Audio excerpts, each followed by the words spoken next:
WhatsApp guys, आज हम देखने वाले हैं आउट और not out, Kohli no ball controversy, last over run out हो भैया, इसमें बहुत बवाल हुआ है। तो काफी लोगों को लग रहा है आउट था, काफी लोगों को लग रहा है नॉट आउट था। आप अपनी प्रतिक्रिया बता सकते हो। बाकी देखते हैं वीडियो पाहुल वाली है भाई की। 1 2 3 गो। लफड़ा लफड़ा लफड़ा। तुम आरसीबी को जीत से दूर रख सकते हो लेकिन लफड़ों से दूर नहीं रख सकते। अब तो ऐसा लगने लग गया है कि सांस लेता हूं और आरसीबी एक और मैच हार जाती है। अब तो भाई जर्सी का कलर भी काला नीला हरा सब करके देख लिया, फिर भी जीत नसीब में नहीं है। चलो ठीक है भाई, मान लिया कि अब थोड़ी बहुत प्रोग्रेस है क्योंकि ये लोग दिल फिर से जीतने लग गए पिछले 1-2 मैचेस से। और टीम कोशिश जरूर कर रही है कि 2 पॉइंट्स मिले ना मिले लेकिन फैंस को अब एंटरटेनमेंट जरूर मिले। 1 रन भाई, सिर्फ 1 रन से हारे इस मैच में। आगे बढ़ने से पहले 2 मिनट की साइलेंस फॉर दोस्त जिनको लगा कि आरसीबी ये मैच जीत जाएगी। मुझे भी लगा क्या था। मतलब मुझे भी लग रहा था और फिर मेरी उम्मीदों पे पानी फेर दिया।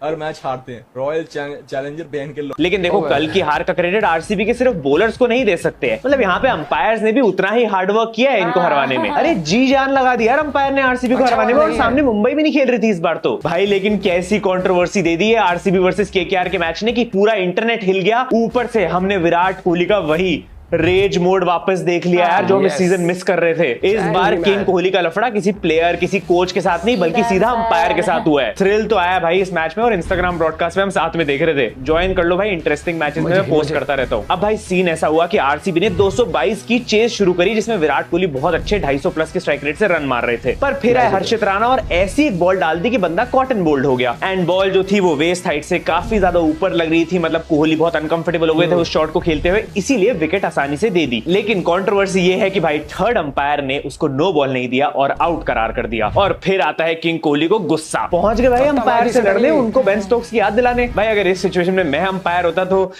रेजिग्नेशन डाल के वहीं से कट लेता। दिक्कत इस सिचुएशन में यही थी कि ये नो बॉल क्यों नहीं दी गई, क्योंकि क्लियरली विराट कोहली नहीं खेल सकते थे इतनी बड़ी फुल टॉस को। बट आई एम श्योर देखो सबके अपने अपने ओपिनियंस होंगे। किसी को लगता है भाई आउट है, किसी को लगता है भाई नो बॉल देनी चाहिए थी। और मैं यही सवाल पूछना चाहूंगा कि भाई जिनको ये नो बॉल नहीं लग रही वो क्या फूक के बैठे हैं? अंपायर्स आउट गैंग भाई नहीं एक सेकंड, ये प्लेयर की height, no ball, point of contact ये सब बाद में चेक होगा, पहले अंपायर्स की आंखें चेक करवाओ। कोहली यहाँ पे अपने टोज के ऊपर खड़ा है, क्लियरली वेस्ट हाइट के ऊपर है बॉल और खेलने की कोशिश कर रहा है वहां से। कोई 5 साल का बच्चा भी सबसे पहले देख के यही बोलेगा कि यार ये तो नो बॉल लग रही है। इनफैक्ट कोई भी कमेंटेटर ये मानने को राजी नहीं था कि नो बॉल नहीं है। सिद्धू पाजी ने तो ये तक बोल दिया था कि मैं छाती ठोक के बोल रहा हूँ कि नॉट आउट है। देखो मुझसे अगर पूछोगे तो रियल टाइम देखने में तो ऐसा लग रहा था कि हर्षित राणा के हाथ से बॉल ही छूट गई थी। ये तो भाई वो कैच हो गई और अंपायर ने आउट दे दिया तो केकेआर खुशियां मना रही थी। वरना देख के तो ऐसा ही लग रहा था कि केकेआर के खुद के प्लेयर्स को विश्वास नहीं हो रहा कि नो बॉल कैसे नहीं है। भाई जब ऑन फील्ड डिसीजंस क्लियर नहीं होते तो जाया जाता है थर्ड अंपायर के पास। लेकिन तुम्हें पता है यार आजकल के थर्ड अंपायर्स थर्ड अंपायरिंग कम और थर्ड क्लास डिसीजंस ज्यादा दे रहे हैं। देखो एक तो साइड व्यू का एंगल है जिससे काफी क्लियरली पता लग रहा है कि बॉल कितनी ऊपर है, लेकिन अगर तुम फ्रंट एंगल से देखोगे तो और ज्यादा कंफर्म हो जाता है कि ये तो बिल्कुल ही अनफेयर हो गई बैट्समैन के लिए। अब हाँ, मेरा काम ये भी है कि मैं तुम्हें दूसरी साइड भी बताऊं। तो रूल्स के हिसाब से लीगल डिलीवरी इसलिए है क्योंकि विराट कोहली अपनी क्रीज से थोड़ा आगे खड़े हैं और अब नए रूल्स के मुताबिक बीसीसीआई के पास हर प्लेयर की हाइट है और हर प्लेयर की हाइट के हिसाब से वो उनकी कमर को नापते हैं और फिर देखा जाता है कि विराट कोहली अगर क्रीज में अपनी पोजीशन पे खड़े होते और बॉल वहां पे जाके डिप होती तो कमर के ऊपर रहती या नीचे रहती। एंड इस सिचुएशन में क्योंकि विराट भाई बाहर खड़े थे तो ऊपर आ रही थी, लेकिन अब वो क्रीज में होते तो बॉल ट्रेजेक्टरी के हिसाब से डिप कर जाती और कमर के नीचे हो जाती, इसलिए वो नो बॉल नहीं है। आई नो बहुत कॉम्प्लिकेटेड है बट थोड़ा समझोगे तो तुम्हें दिखेगा कि बिल्कुल सेंस नहीं बन रही है ये, बिल्कुल बेकार रूल है। आई मीन ऐसा थोड़ी था कि विराट कोहली ने स्टेप आउट करके मारने की कोशिश करी थी, उसका स्टांस ही वही था कि वो ऑलरेडी क्रीज के बाहर खड़ा हुआ था। कुछ प्लेयर्स क्रीज के अंदर खड़े होकर बैटिंग करते हैं और कुछ प्लेयर्स बाहर करके प्रेफर करते हैं। तो भाई जजमेंट दोनों के हिसाब से होना चाहिए ना, ये थोड़ी कि जो क्रीज के अंदर रहेगा उन्हीं के लिए सेंस बनती है। तुम अगर वाइड बॉल्स का केस लोगे उसमें भी यही होता है, अगर बैट्समैन शफल अक्रॉस कर जाता है तो वाइड नहीं दी जाती क्योंकि वो बैट्समैन की रीच में हो जाती है, बट जब तक वो बैट्समैन की रीच में नहीं है तो वो वाइड हो जाती है। एंड मैं कहता हूं भाई ऑन फील्ड नहीं तो ऑफ फील्ड अंपायर तो ये सब चीजें कंसिडर करेगा ना, उसका काम तो है कि वो बैट्समैन को बेनिफिट ऑफ डाउट भी दे, क्योंकि इसमें इतने सारे रीप्लेस पड़े हैं। वो क्लियरली देख के बता सकता है कि विराट कोहली के लिए बॉल खेलना इम्पॉसिबल था, इस पे शॉट लगाना इम्पॉसिबल था। तो भाई इसका मतलब ये कि the rule says fair delivery but common sense says no ball. ऐसे ही खराब डिसीजंस कहीं ना कहीं मैच में डिफरेंस बना जाते हैं और समझ में ये नहीं आता कि भाई विराट भाई क्यों हर बार ऐसी सिचुएशन में आके फंस जाते हैं। टीम वाले तो पहले ही साथ नहीं देते थे, अब तो भाई रूल्स भी इसके अगेंस्ट हो गए। कितना तंग करोगे यार एक बंदे को?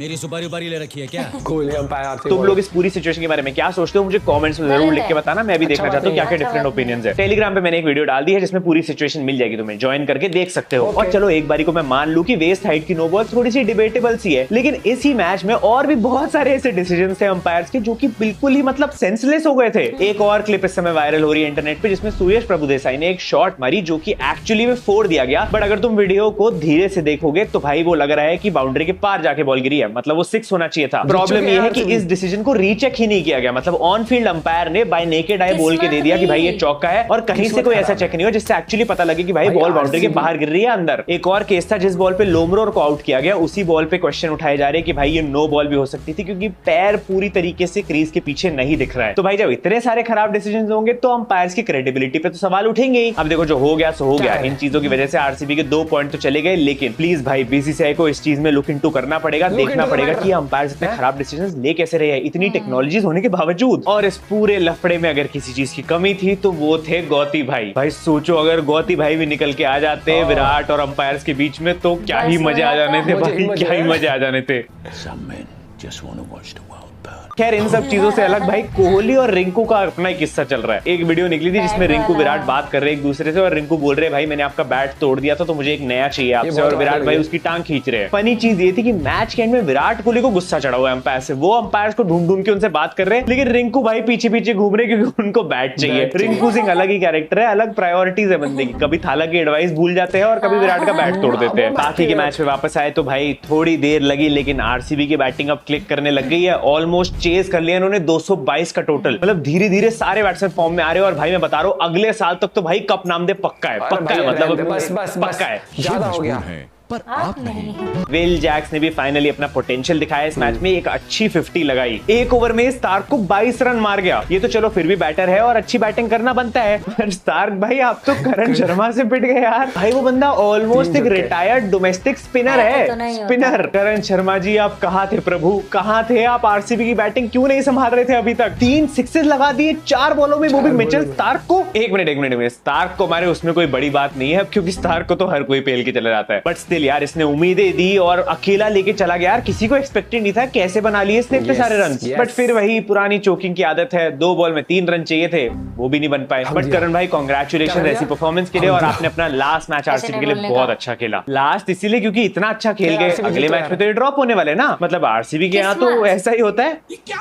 क्या बात कर रहा है? बुरा लगता है डीके की परफॉर्मेंस से, क्योंकि जब ये बंदा आया था तो मैच ऑलमोस्ट आरसीबी की रीच में था और आज रोल था डीके भाई का कि ये मैच एंड तक लेके जाए और जिताए, बट यही बंदा फेल हो गया। इनफैक्ट कई डिसीजंस डीके के ऐसे थे जिनकी वजह से ये 1-2 रन नहीं बना पाए, सिंगल ही नहीं ले रहा था डीके, क्योंकि डीके को खुद पे ज्यादा भरोसा था करण शर्मा से। थोड़ा सा बेटर खेल लेते ना डीके भाई तो पक्का आज के आज टिकट बुक होनी थी वर्ल्ड कप की और मैच भी जीत जाते। बाकी अपने इंस्टीट्यूट को धोखा देने वाले रजत पाटीदार का फॉर्म वापस आ रहा है धीरे धीरे, बट मुझे लग रहा है बहुत लेट हो चुका है भाई, अब तो सीजन में कुछ बचा ही नहीं है बचाने को, बट ठीक है फिर भी थोड़ी सी इज्जत ही बचा लेंगे। यस भाई आई थिंक आरसीबी के ऑफिशियली क्वालिफाई होने के चांसेस पूरी तरह खत्म हो चुके हैं अब, क्योंकि ये 7 मैच हार चुके हैं, आसान नहीं है यहाँ से तुम चाहे सारे मैचेस जीत जाओ, जो कि इम्पॉसिबल है ऐसी टीम के लिए, बट उसके बावजूद भी आई थिंक मुश्किल ही होगा क्योंकि कैलकुलेटर तो निकलेगा ही निकलेगा, बट मैं बता रहा हूँ इम्पॉसिबल है, रहने दो, कोई भी उम्मीद रख रहे हो छोड़ दो। अब तो भाई हालत ऐसी हो गई कि टूर्नामेंट छोड़ो, अब तो मैच जीतने के लिए प्रे कर रहे हैं फैंस, क्योंकि मैच ही नहीं जीत पा रहे ये लोग। ये डू और डाई मैच था, यहाँ जीतना बहुत जरूरी था, प्लेयर्स ने अपना फुल दिया, लेकिन मैनेजमेंट को अभी भी घंटा फर्क नहीं पड़ता। इनकी बॉलिंग में आज अच्छा दिन था तभी सिर्फ 220 पड़े हैं, मतलब समझ रहे हो लेवल है इनका ये, क्योंकि समझ में नहीं आता कि मैनेजमेंट एक ऐसे डिसीजन लेती है कि वीक बॉलिंग होने के बावजूद भी एक बॉलर की कमी खिला रहे हैं। एक तो भाई इनकी किस्मत थोड़ी बहुत अच्छी थी कि नारायण और रसल फॉर्म में नहीं थे तो सिर्फ 220 ही बन पाए, अगर वो भी मार देते तो इनका हाईएस्ट स्कोर टॉप 5 के भी बाहर हो जाना था। केकेआर की तरफ से रसल अगेन बैट से नहीं तो भाई बॉलिंग से गेम चेंज कर देता है। श्रेयस अय्यर ने भी एक डिसेंट 50 लगा दी, बट वो लेवल है नहीं यार बंदे का, मतलब बहुत ही कम स्ट्राइक रेट से खेल रहा है और डेंजरस बिल्कुल भी नहीं लगता है। इनका डेंजर एक ही है और वो इनका खुद मिचेल स्टार्क है। मिचेल स्टार्क अब तक तो 4 ओवर में 50 लगा रहे थे, लेकिन इस मैच में 3 ओवर में 50 बना दी भाई ने। मैं अभी भी हैरान हूं कि बंदा गौतम गंभीर को हर मैच में चूना कैसे लगा रहा है।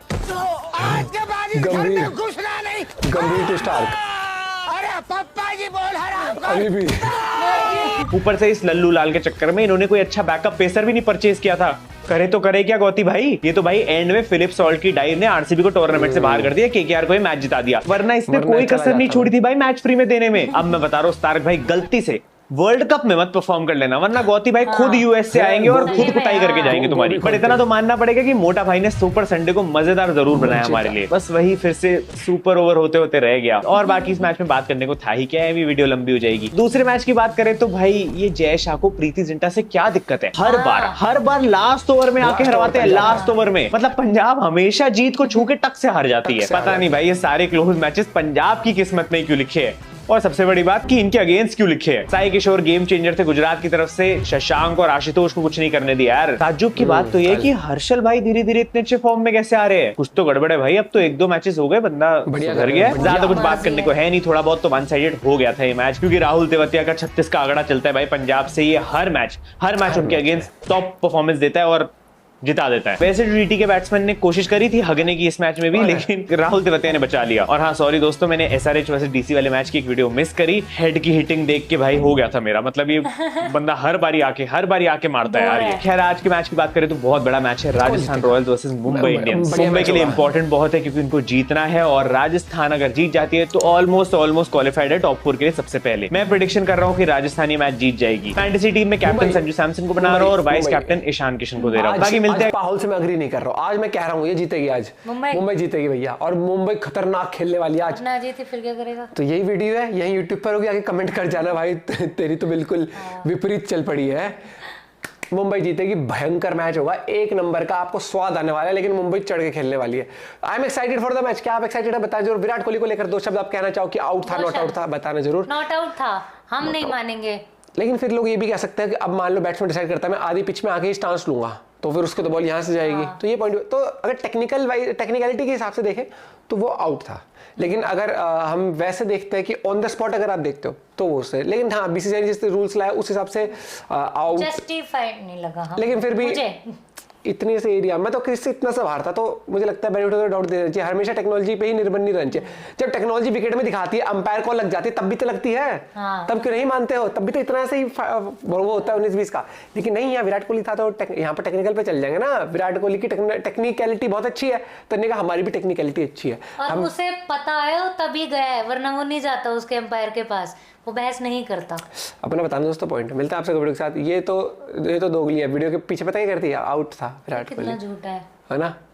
नहीं मजाक कर रहा हूँ। मिलते हैं आपसे वीडियो के साथ, बाय बाय, टेक केयर।